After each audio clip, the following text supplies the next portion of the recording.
welcome to the True North Show, a show where we dive into the pivotal moments that ignite our guests' passion, uncover stories behind their purpose, and reveal the real-life strategies they use to stay balanced and prioritize mental well-being. Get ready for inspiring conversations that light the way to living with intention, resilience, while following your true north. I'm your host, Megan North, and I would like to thank our sponsors of the show, Quantum Awakening, Beth Lewis, Anne C. Clark, and our lovely guest who paid to be featured on this episode. Today, I am joined by Marysol James, a best-selling romance author turned global speaker and coach, known for helping high-achieving women heal from narcissistic abuse and step boldly into the life they truly deserve. With an MA in international business, a successful career spanning continents, and 32 best-selling novels, she knows what it means to shine and what it feels like to be dimmed. For 6 years, she was in a narcissistic and abusive relationship that slowly dismantled her confidence, clarity, and identity. Leaving wasn't just an escape, it was a reckoning, a return to self. Now she channels that hard-earned wisdom into speaking and coaching that's empowering as it is healing. She's not just an expert, she's a survivor with a message women need to hear. You are not alone and you are not broken. Marysol brings compassion, intelligence, and fire to the stage, inviting conversations that are brave, honest, and transformative. If you're looking for a speaker or coach who understands the strength behind the silence, she's the voice you've been waiting for. Welcome to the show, Marysol. Thank you so much for joining us today. Thank you. And I love that introduction. I don't mean my bio, I mean your introduction. It's beautiful. It's very empowering, isn't it? And I think it's really interesting, and I say this to a lot of my guests, that we go on such a big journey ourselves, and then when we hear and reflect on where we've been and what we offer and how we help people by someone else talking about you, I think it's really empowering. No, Because I agree. it's a different sort of perspective. You've got to sit there and think about yourself and what you've done and what you bring. And actually, I think it gives you a different sense of achievement. I think when we speak of ourselves in the third person, or we're being spoken about in the third person in front of us, like we're hearing about ourselves while we're sitting there, it is a very different experience than using the I, which always feels a little bit self-congratulatory, or you're tooting your own horn. And I think even as women, even high-achieving women who have worked hard for what we get, I think there's still a part of us that thinks, wow, am I coming across as full of myself? Yeah. So it's interesting, isn't it? It is, isn't it? And I think that we're always worried about, is my ego stepping too much in the room? Is that my ego speaking? Or is it okay to toot my own trumpet? Yeah. I mean, men will, have like an epic read about them before they get up and speak, and they're totally fine with it. But I mean, as a woman, I always sort of go, oh God, is there more? Yes, Stop. yes. Stop talking about me like that. I can't deal with it. But I think we have to start accepting it. If we've accomplished things, I think we should stand by them. I really do. Absolutely. It's interesting that you said that too, about that long list, because one of my previous careers was I was 20 years or 20 plus years in the human resources space. And I used to, when I was doing internal promotions with people and recruiting people, I always was fascinated with the fact that I would go to a woman and say, look, I really think this role would be incredible for you. It's a stretch, but I think it's great. And they would look at the job description and they'd say, oh, I can only do 24 of those 25 things. I'm not sure if I'm qualified. I'd have this conversation with a male and they would say, yep, I can do 5 of them. Let's just see how we go. And I used to just think that was fascinating in the sense of from the male perspective and the female perspective. Yeah, I think that women need to, there are so many accomplished women, and I'm not just talking education or profession, but just accomplished as people. They've worked on themselves so hard to just be better people, like who they are at their absolute best. And then the second is pointed out to them, they get all, oh, well, I could do better. And we always seek potential in things, even in ourselves. And that's amazing because it keeps us moving forward. But there is something called the reverse gap that we don't do near. Oh, have you not heard of it? No. The reverse gap is when we look back on where we were, even 6 months ago, a year ago, 3 years ago, and we recognize how far we have moved forward in our goals and ourselves. And there's something where we tend to look forward and say, I want this, I'm so far from this. We very rarely do the reverse gap and say, look where I was and where I am. I should, 3 years ago, I really wanted to be where I am and I've made it happen. I should take some pride in that. Absolutely, absolutely. And I think being a fellow coach, it's interesting that you called it the reverse gap, because it's one of the things that I use as a technique with my clients is that from month to month, I'm always making sure that we're in any moment that I hear, something that they've said, and I've realized that that's a reflection for them, that I love to point it out, because I think particularly when we're moving forward, as you said, we're often looking at what's next, but forgetting to reflect. And so I suspect it's probably something that you do with your clients too, is to go, this is what you were saying last month, but this month you're not saying that. Can you hear the sound and the change in what you're saying? One of my favorite things to say to my clients is congratulations. Not thank you, not well done, not good for you. I love to say congratulations because this is a celebration. Look at where you are. 3 months ago, your narcissistic ex, because I work with high achieving women who have left abusive relationships with narcissists. Yeah. 3 months ago, you were still taking his phone calls. 3 months ago, you were still checking his Facebook. 3 months ago, he sent you a text and you crumbled. And here we are today. You have completely gone no contact. You're not feeling that pull back to him to wonder what he's doing. This is a congratulations. This is a big deal. You have made huge progress. And healing is never linear. So there's the sense that I'm having a bad day and I'm really missing him. That's okay. That's okay. It's like a grieving process where you lose someone and you can be moving forward in your life. And then just one day it just crashes on you how much you miss them. That's all healing. And like I said, it's not linear. So you can have days where you actually miss your abuser because it was familiar. It was your life for so long. And worse, when the narcissist showed up, he showed up as your dream man. That's the MO. They show up and they watch you and they figure out what you need and they make you fall in love with them. That's extremely important because if you're not in love with them, they can't unmask and start the devaluation and control. So you miss the person from the beginning. He was your dream man. The problem is he was a fantasy. So it's okay to miss your abuser. And that's something that women in recovery have a very hard time accepting. Like, I miss him. Why? Because he presented himself as your perfect man. He was the perfect man. He promised you things. He was in your life for so long. You did contort yourself to fit into what he wanted you to be. That was your familiarity. Your body adjusted to that reality. Your mind was rewired to that reality, and now it's gone. You don't miss him. You miss the familiarity of it. It became home. And it's okay to miss home, even if home wasn't a healthy, fantastic place.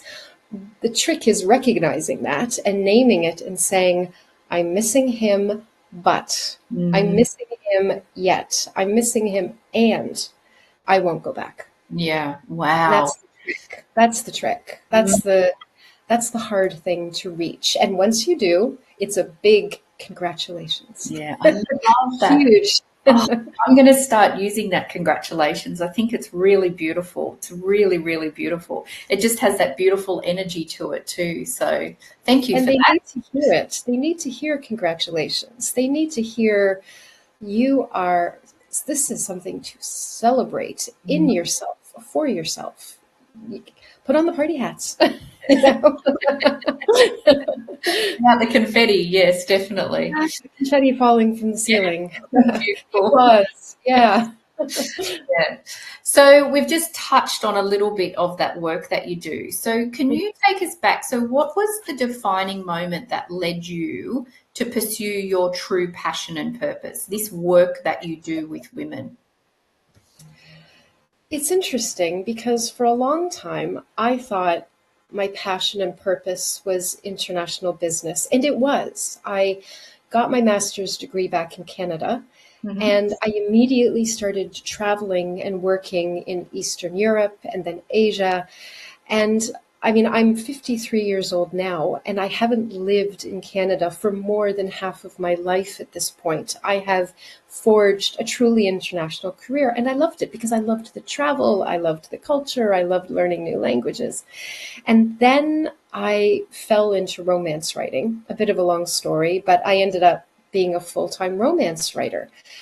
And I thought that was my passion because I love writing. And romance wouldn't have been my first choice, but it's where I ended up.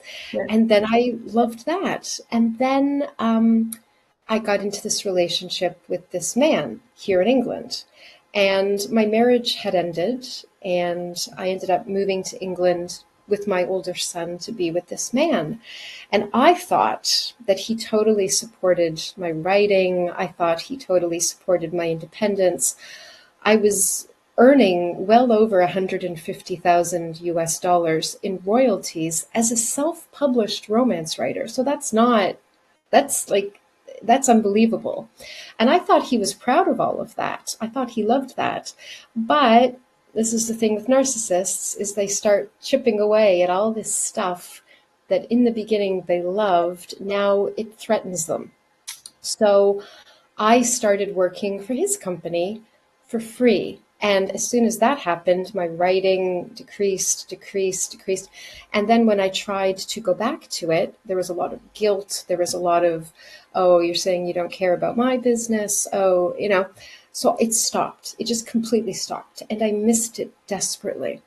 So when I left him 2 years ago, because I walked out the door, I took my kid, he was left with the business that had been built up on about 5 years of my free labor, work, energy, talent, attention. He's walked off with it, and I was left with nothing because my writing had just gone off a cliff. I had lost my readers. There were no more royalties. So I was a wreck because even though you are the one to leave the narcissist, it's that thing in your head where you wonder, did I leave too soon? Did I get it wrong? Was it my fault? Am I the narcissist? Hmm. So I found a trauma-informed therapist specializing in narcissism, which is very rare. It has to be said. Most therapists don't understand narcissistic abuse. And I began working with her. And this is what slowly led me towards this new path because I started writing romance again, and I'm writing my 33rd book right now. I've published two books since leaving him. I'm writing my third now. So that is still very much a passion, which is healthy love, artistic expression. Yeah. But in my own healing, it occurred to me that high achieving women are, first of all, disproportionately targeted by narcissists because they're high achieving. There's a lot of reasons for that, and I talk about it with my women, but the biggest reason is the reflected glory on the narcissist. They look great to have this kind of woman. And narcissists are big into that. It's interesting then that they start chipping away at it because then what happens is then they need to control all that glory. If I can control this kind of woman, I am really a big man. So once I started realizing just how complicated it all was and how little support there really is for high achieving women, because there's this misconception that if you're smart enough to run a business, you're clearly smart enough to avoid a narcissist, putting the onus back on the woman, which is completely unfair. So it's led me to this. I mean, I don't have much to thank him for, but I can thank him for this. He has basically forced me to look at the abuse of high achieving women, why, how things that made us successful in life keep us stuck in narcissistic relationships. They work against us with a narcissist. And this is why it's so messy.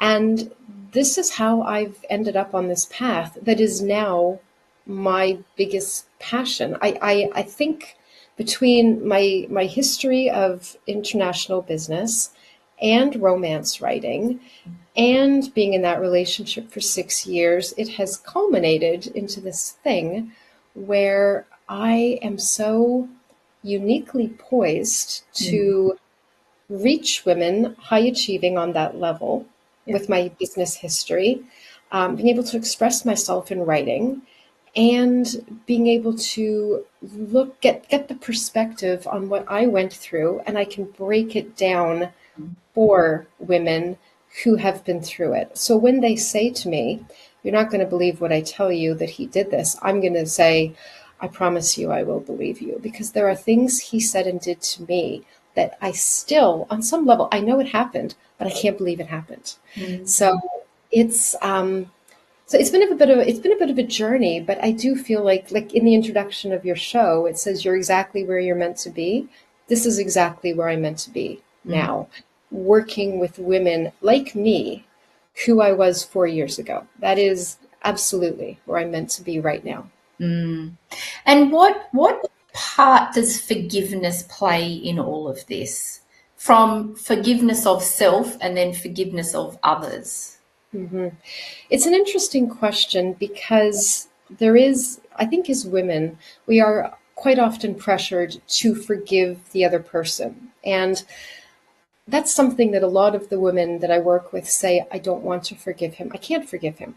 And I say, you don't have to, because that's almost gaslighting to say to a woman, you have to forgive your abuser. And I'm not a big believer in that. A lot of women that I work with say, "I want to forgive him. I just can't yet." And I say, that's okay, because you have to forgive yourself first. You can't forgive them until you work on yourself. So that's what I focus on. And when I talk about what I've forgiven myself for,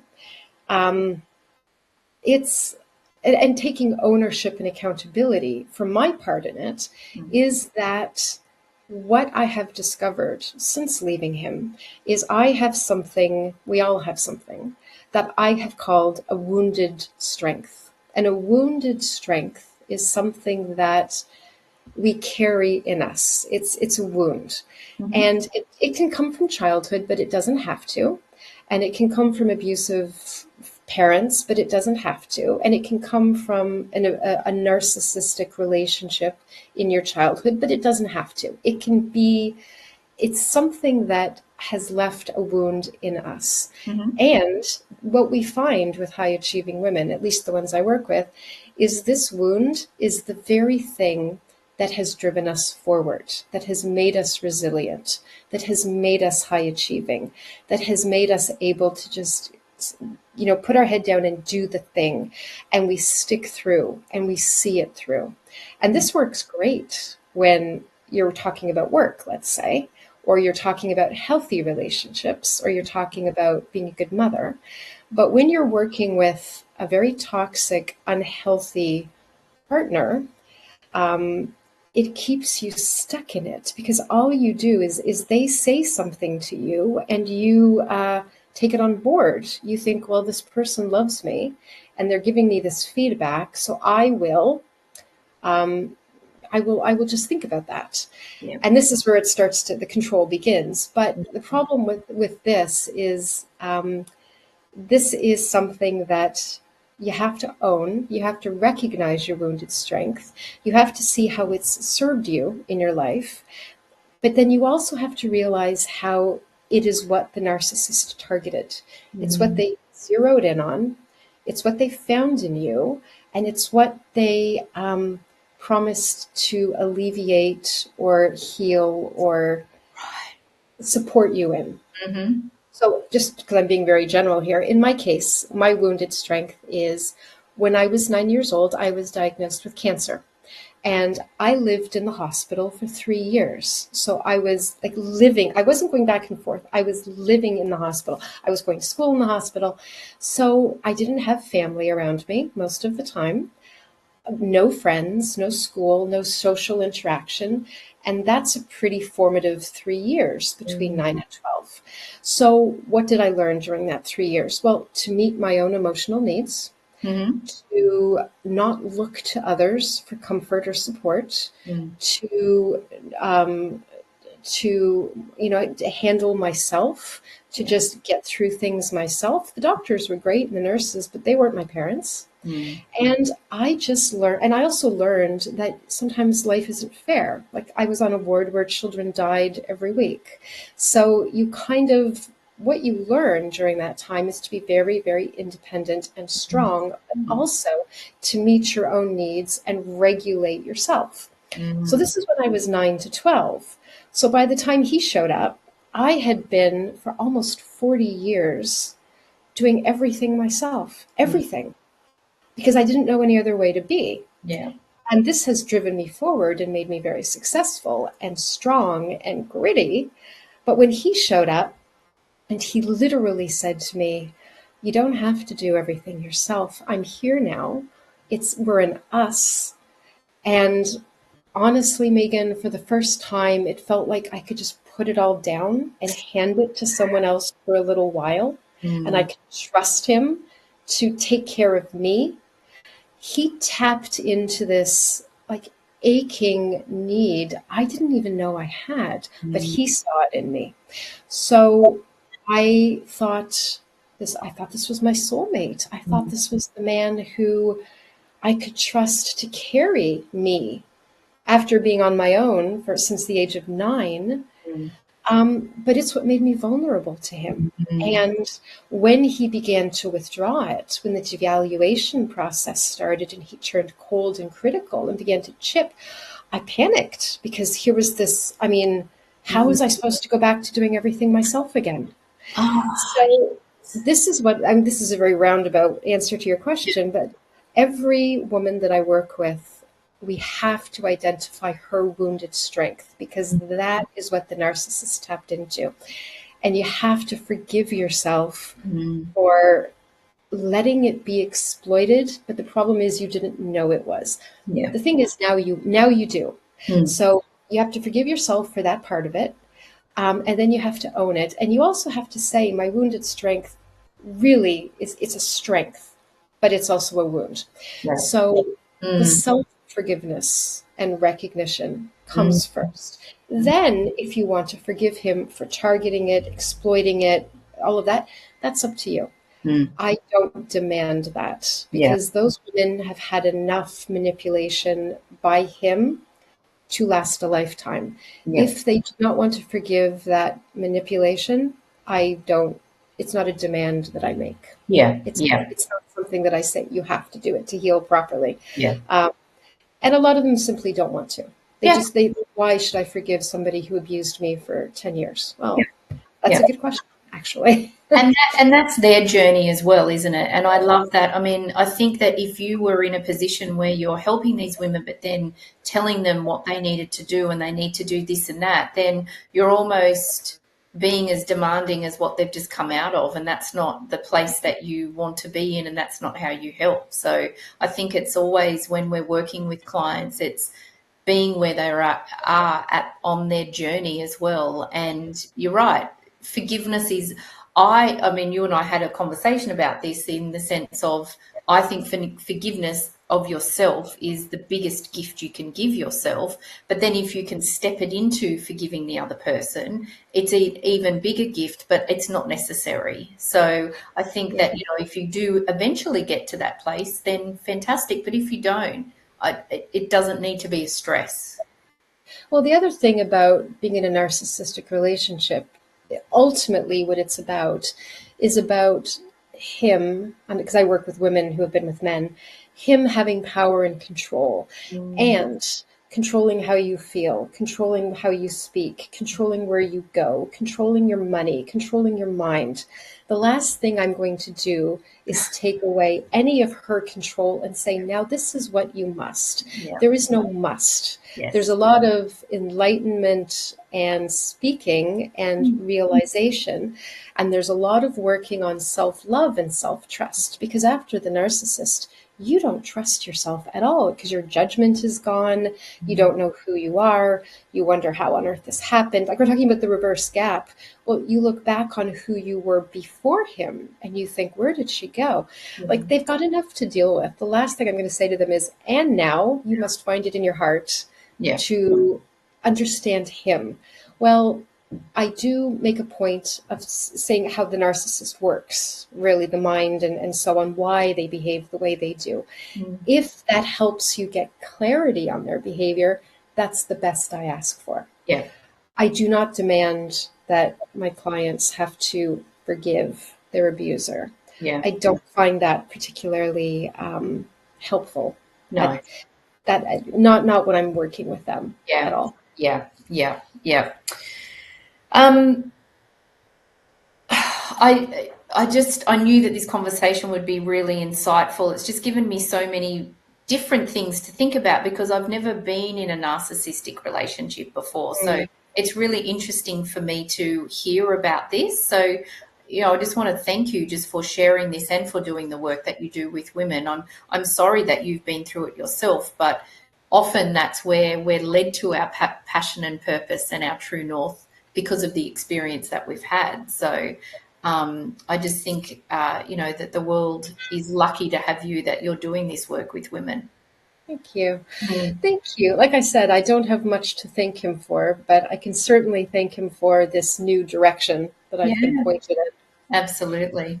Now, look, I'd love to dive into from a mental health and wellbeing perspective, but we will just take a short break and hear from our sponsors, and then we'll come back and we'll dive into I'm really excited to hear about, how you look after your own mental health and wellbeing through now and how you did that previously. So we'll hear from our sponsors and we'll be back in a short while.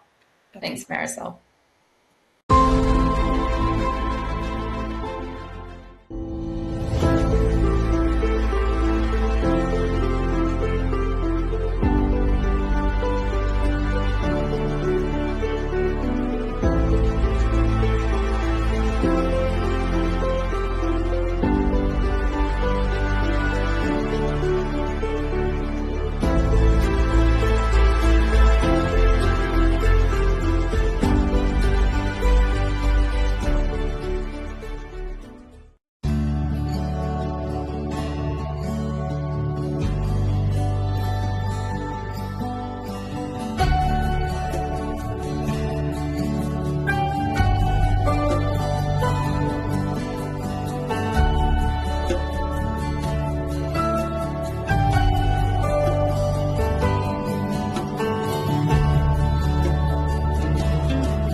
Welcome back to the show. I'm here with Marysol James, and we are talking about the work that she does with women, in particular with women that are coming out of narcissistic relationships. And so, Marysol, because you're on the other side of very stressful and narcissistic relationship, what do you do about your mental health and well-being? Like, how do you prioritize that? And are there certain things that you do or rituals that you have that help you when you start to feel a bit of a wobble, or you don't feel like you're in a great place? Yeah, it's a very good question, because people kind of assume, because I am coaching clients and I'm speaking about this, that I'm completely fine. I'm completely over it. It's been 2 years. And plus, I left him and so on. It is not the case. As I mentioned, I think before the break, um, healing is not linear. And Mm. so I still have days where I find myself missing something about him. Mm. Because again, I remember the man from the beginning. I'm a single mother now. I am living in a very expensive city in the UK with my son who's going to college. Life is getting more expensive, bills keep going up, and every once in a while I just think, oh, I wish somebody, like, I'm back doing everything myself again. Like that wounded strength has reared its head, and I'm back managing everything, including myself. There is no one that I can hand over to. So every once in a while I think, God, I remember when he promised me that, and I remember when he did that for the first year or so. Mm. And on days like that, those are not great days in my head. Mm. Because even though I know what's happening, I'm aware of what's happening, I name it, it doesn't really change how I feel. Mm. So on those days, I have to make a cup of green tea. I have to sit on my sofa in my living room with all my books in front of me, because I love books. I have to look out the window at the garden and watch the birds. And I find that just instantly kind of puts me back in my body. I Right. also find that starting my day with, I make a cup of coffee, I go back upstairs, and I read in bed for 15 minutes. It doesn't really matter what I read, I just need that little cocoon Mhm. start to the day. And in terms of my mental health, I feel like I, I've always had great mental health, which is a weird thing to say, but I've always been very strong mentally. Mm. My problem is more knowing things intellectually and then not really feeling them properly in some depth. So it's more for me, my emotional health is what I find I struggle with, because I might have the Really? best mindset in the world, but I'm just not feeling it. I Mm. know something, and yet I'm still feeling a different way. And that's actually what I have to work on. And so when I start to feel like down on myself, or I start to feel like, oh God, I wish he was here, because at least I could just hand something over to him. And I know that I would have to pay for it later. Like it would be something that he would hold against me later, but at least I could get that relief for a few hours. I Mm. find it's more in my emotions than my head. And Mm. that's when I have to kind of regroup. I need that meditation either upstairs in bed or on the sofa watching the birds. And somehow that kind of clicks my mind and soul back into place. I Mm. don't know if it's the birds or if it's being surrounded by my things from my travels that I love, or it's just that cocooning in bed, but it's almost like I see like the fruit machines Yeah. that go around and around. I feel like things kind of clink into place and line up. And that's what works for me. And Mm. so whatever works, whatever kind of gets your mind, body, and soul in alignment Mm. is powerful. Mm. And it's very individual, I think. What happens? Absolutely. What do you do? What works for you? I think um, different things work for me. So sometimes I need to go for a walk. My husband might say, "Oh, you need to go and hug a tree." So Yeah, I exactly. usually go and hug a tree. It might be going for a walk. Sometimes I'm a big British Bake Off fan, and I'm a big Great Nice. Pottery Throwdown fan. Like I love all those shows. So sometimes Yeah. it would be for me making a cup of tea and just being on the lounge for an hour and watching an episode, just like sort of just closing out my mind. I think though it's interesting just listening to what you're saying, because I think the biggest challenge is being able to recognize it, because once you've recognized it, it's easy to shift it. You usually have your little processes. It's like, oh, okay, I'm starting to feel a bit wobbly. What do I need to do? Is it a cup of tea? Is it a walk? Is it a call a friend? For you, is okay, I need to make my green tea, go and sit in the lounge. But I think that if we can get to that point where we notice it and we recognize it, I think you're already 3/4 of the way there. It's that recognition. And then I always talk about having some things in your toolkit. So if you've only got 5 minutes, what can you do in that 5 minutes to just, as you said, like that clicking, okay, for you, that 15 minutes just reading in bed can completely change the start of your day. So what are the things that you've got in your toolkit, varying times and varying ways, that can help you in that moment?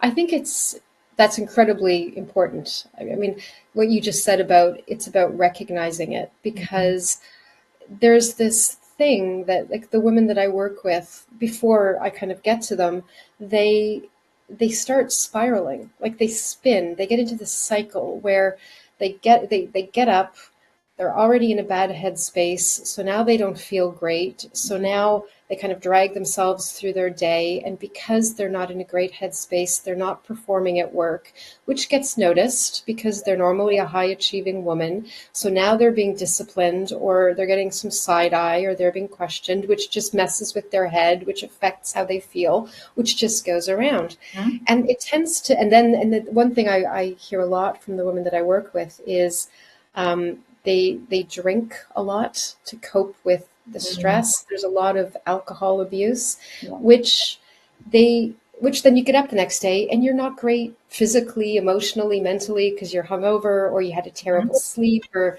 you're feeling guilty about, oh God, I've done it again.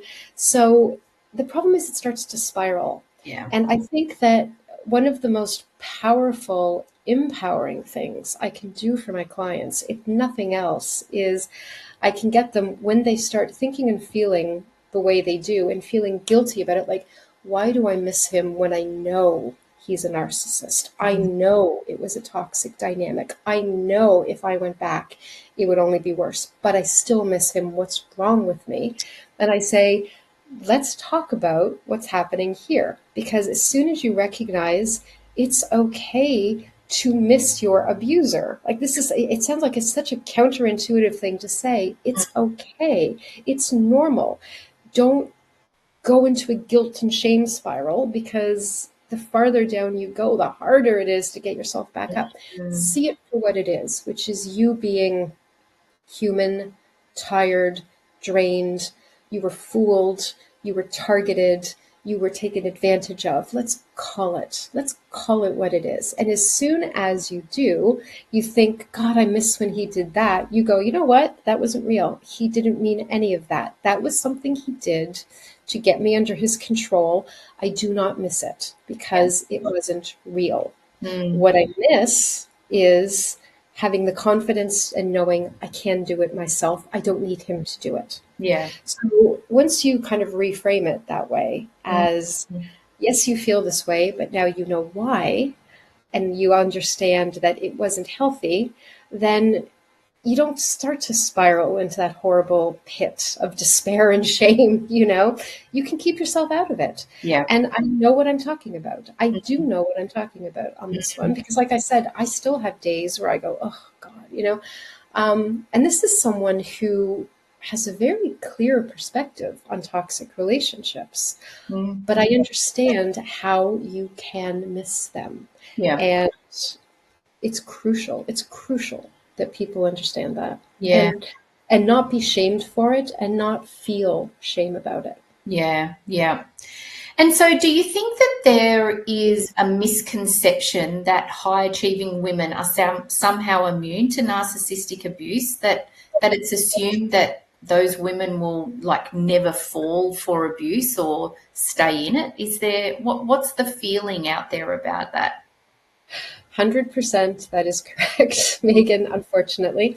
There's this sense that because you're high achieving, you're educated, let's say you're well traveled, you speak more than one language, you are somebody who can set a goal and work steadily to attain it. You're strong, you're independent, you're smart, you're savvy, you're all these things. There's this sense that, and women feel it as well, that you would see an abuser coming. You would spot them a mile away. And that is true of a certain kind of abuser. If you go on a first date with a guy and he's throwing the the plate across the restaurant to hit the server, okay, clearly you don't go out with that guy again. This is not a person you want to be with, right? But narcissists don't show up like that. They show up, as I said, as your dream guy. They scan you and they figure out what it is you need, where you're vulnerable. They mirror you. So suddenly everything that is your value or is important to you is suddenly theirs as well, amazingly. They, they show up as your dream mate. They show up as, there's this sense, especially as high achieving women who, you'll very often come across men who are threatened by your success, or they think you're too much. And suddenly there's this guy who thinks it's amazing you're so successful. It's amazing that you've traveled the world. It's amazing that you've built up this company from nothing and you're on 6 figures. Like, amazing, amazing. So this is how the narcissist shows up. He shows up with charm, support, love, this almost X-ray vision into your soul. The stars have aligned and there's your soulmate. And when that starts to flip, you are extremely confused, because as a high achieving woman, you learn to, when something starts to go wrong, you have been conditioned and your life has shown you that you can do something about it. Yeah. You can fix it. You can, if you have a conversation and communicate, it will only get better, right? This is what we are led to believe.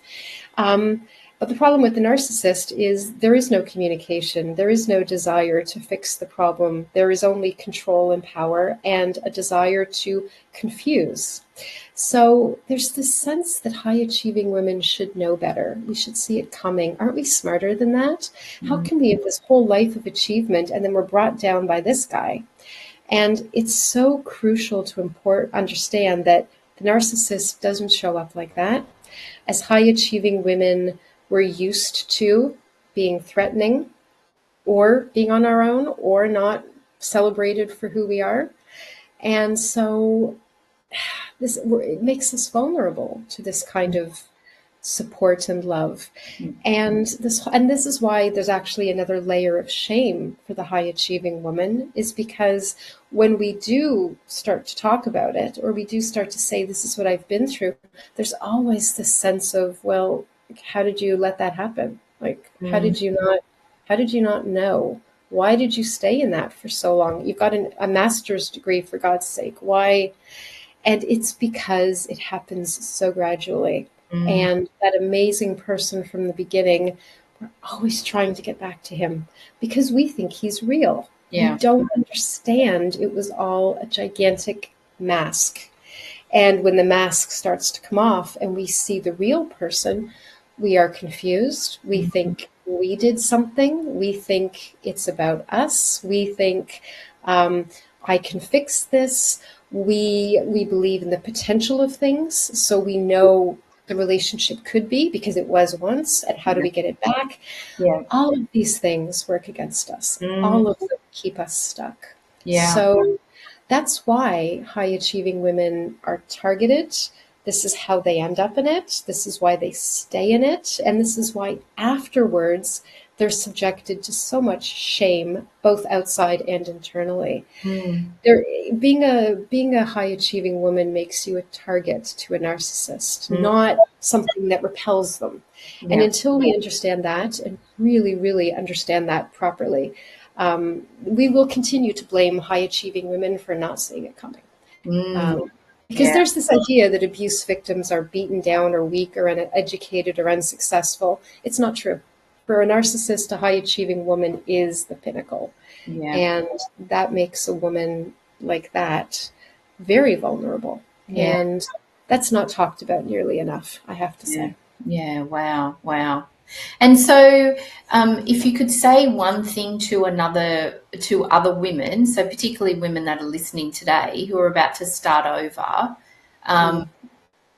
and they're starting to, they're listening to you and starting to get a few thoughts coming into their mind, what would be something that you would share with them? Like what's the first piece of advice that you would give to them? You're not crazy. You didn't imagine it. It's not all in your head. Yeah. And this is where the confusion keeps them stuck, is because there's this sense that I remember with my ex, he would say or do something and I would immediately say what, like, and then he would just flat out deny that he said or did it. And I would say, you just did it 7 seconds ago. No, I didn't. Why would I do that? I don't know why you would do that, but you did. Are you sure? And his big thing was dementia runs in my family, on the women in my family, and my mother is suffering from it very, very badly.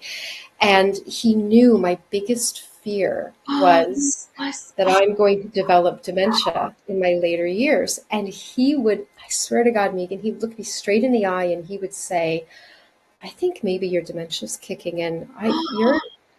And he weaponized my mother's dementia and my fear of it against me. So then the problem is, then you start to think, why would somebody who loves me, right, tell me all these things? So you start to think, did that happen? Like, was that real? Is it in my head? Did I imagine it? Am I crazy? And so what I would honestly say to women who are fresh out of it, who are in the spiral of confusion and did it happen and was it that bad and is it in my head? You're not crazy. You didn't imagine it and it was that bad. Whatever you remember him saying and doing, and the worst thing is there are things you suspect. You think that, because narcissists always have parallel lives, at least one. They have secret lives one way or the other. And you suspect it. And any time you brought it up, it was immediately flipped around and you were paranoid, you were crazy. In my case, my dementia was kicking in. It wasn't your imagination. Everything that you think happened, it happened. Things that you suspect were happening, I promise you, at least 70% of them were happening. It was not in your head. And this is crucial, really important, because the first thing that I get told a lot is, am I the narcissist? Am I crazy? Did I imagine it? No, you're not crazy. You're not crazy. You're confused, but you're not crazy. Yeah. And so, I love that you're sharing all of this. And as I said before, I'm really grateful that, that you're here to be able to share and just talk about your experience before as well, because I just think it's really important. So what ways do you believe that your personal story can inspire or impact others? Well, I think it's one of these things where if you just look at my life, like cancer survivor, master degree holder, international businesswoman, international traveler. I traveled on my own to Cambodia, Bangladesh, India. I was so tough. You know what I mean? I was so, and then I started this best-selling romance writing career. And, it's just, I am one of these women that on paper, if we're talking about on paper, where we talk about ourselves in the third person, right? Very impressive. And I built an entire writing career on healthy romance, healthy love, what a good relationship looks like. Like, it's not like it's problem free, but healthy, open communication, trust, respect, all of that. And yet I still, despite all of that, ended up in a relationship for 6 years with a man who I don't even know who he is. Like, I don't know that man. I was living with a total stranger, which is terrifying to realize. Yeah. And I think that the takeaway of this is a couple of things. First, like I said, I am proof that being successful and smart and all of that doesn't protect you from narcissistic abuse. And I think a lot of my clients find almost relief in that, because they think, okay, like, it happened to her, it happened to me, right? Like, there's not something wrong with me, because there's nothing wrong with her and it happened to her. I think the second thing that people take away from my story is that when the relationship first ends, and it doesn't matter if he ends it or you end it, it doesn't matter. You are completely shattered. You are completely devastated. You don't know who you are anymore. I am proof that you can rebuild and you come back stronger with more self-love and trust. You come back so much better after. It is possible to rebuild your life out of the absolute disaster that he leaves behind. And you can know yourself better, you can love yourself harder, and you can trust yourself all that much more. Mm. So I think those are the two things maybe people could take away from me. At Beautiful. least I hope they can. Yeah, really beautiful. Thank you. So I can't believe that I'm actually going to say this, but can you believe we've only got a couple of minutes left? Yeah, really? Yeah, That went fast. I know, I know. So I'm going to ask you the same question that I love to ask all of my guests before we finish our conversation. So, what is one lesson or truth that you've learned on your journey that you wish you had known earlier? Um, it's interesting. It's a lesson I knew before, but the narcissist kind of knocked it out of me. And it is trust your gut. I Mm, remember when I was traveling the world as a woman alone, and of course, this was before cell phones, this was before internet, like this was a long time ago. yeah. My gut got me out of situations and avoided situations. And so for years, people would say, I can't believe you traveled to Bangladesh by yourself safely. And I'm like, well, I trust my gut. Mm, And then when I was with him, I lost my gut. Like mm, things, he did or said things in the beginning. There were red flags, but I didn't know that's what they were. yeah. And even before I moved to England with my son to be with him, there were things that didn't feel right in my body. Mm, But I overlooked them because of this guy from the beginning. But looking back on it now, truthfully, my gut was trying to tell me something, and I yeah. didn't listen to it. Yeah.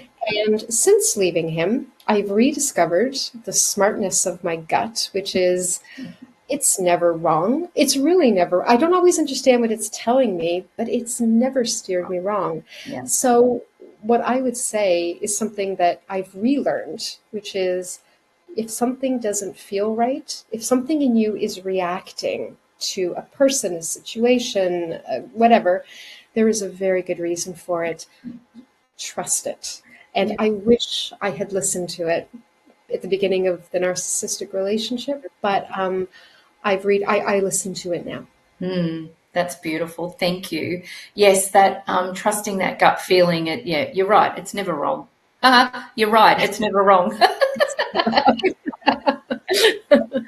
Oh, Marysol, thank you so much for sharing your story with us today. I've really enjoyed our conversation, and I have no doubt that there is so many people that will listen to this that or watch this, and I think that there's going to be a lot that they'll be able to take away. So thank you for sharing your story. I hope so. Thank you. And it's been a pleasure meeting you. And again, I love the name of your podcast. As a Canadian, True Yeah, North and North Star, and yeah, it yeah, really it speaks to me on some yeah. level that I Oh, love. I'm so pleased. And I'd also like to thank all of our amazing and dedicated audience, our supporters, our sponsors, and I hope that you all have an amazing, wonderful rest of your week. And I will see you all next week. Thank you again, Marysol. Thank you. Bye, everybody.